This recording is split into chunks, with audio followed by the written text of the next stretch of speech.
So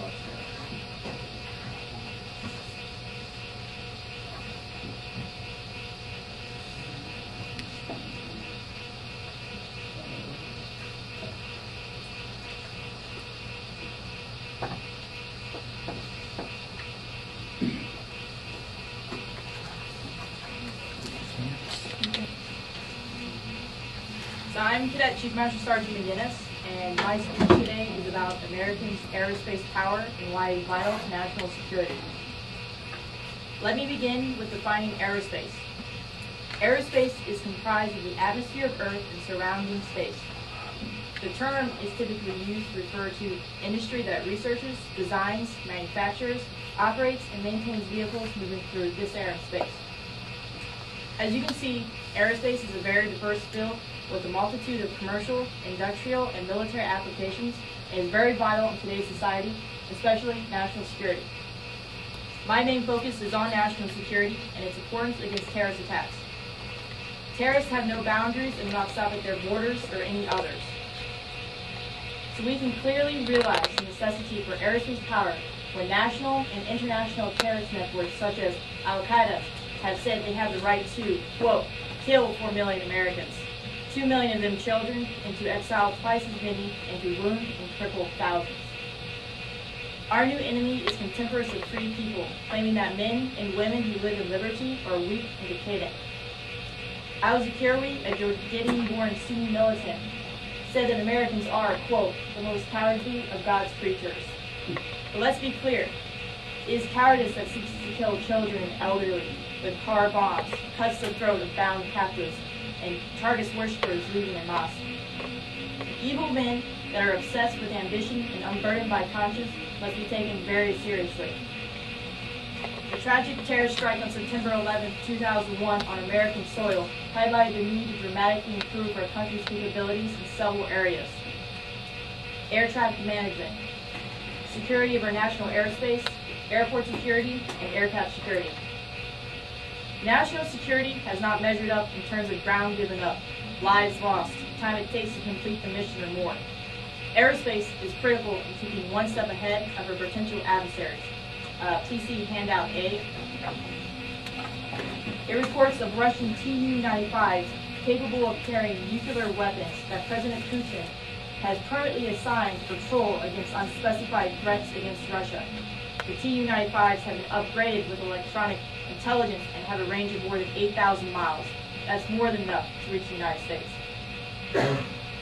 Aerospace gives us an edge that is imperative to our national defense and maintaining a robust, modern force that can respond to more than one crisis at a time, and an imminent for the warfighter in protecting our nation from chemical, biological, radiological, nuclear, and high explosive attacks. Aerospace power is being expanded by the United States Air Force as we speak. For example, space global laser engagement, air-launched anti-satellite missiles, space-based radio frequency energy weapons, and hyper-velocity rod bundles dropped down to Earth from space, ultimately saving lives by building this impenetrable defense. I think you'll agree that the best way to avoid war is to employ these systems which contribute to the policy of mutual deterrence. Please see handout B. Washington Bureau on September 19, 2007 posted that the United States ushered a new form of aerial technology into the 21st century warfare, the V-22 Ospreys.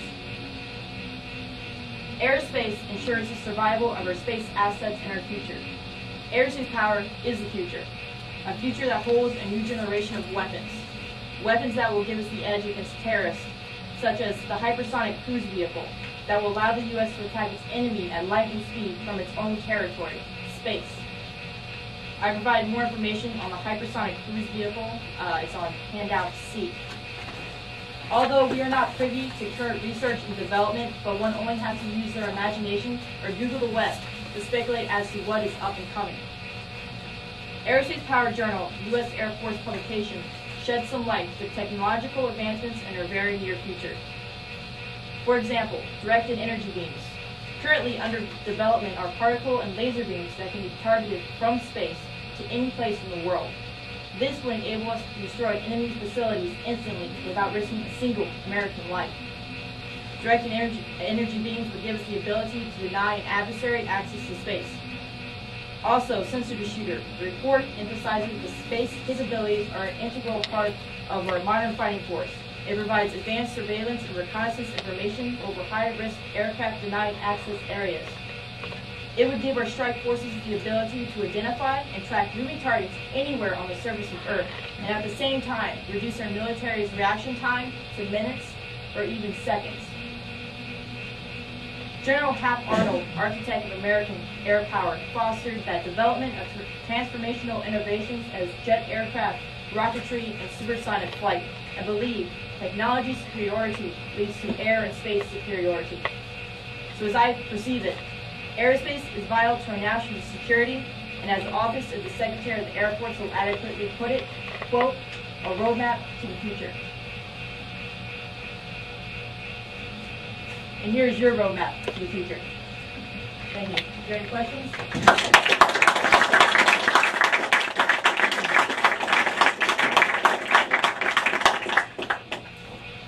there any questions? The hyperspace vehicle, is that, you were involved in that, is that the Air Force or NASA? I believe that's DARPA. I think it's DARPA. In there. DARPA.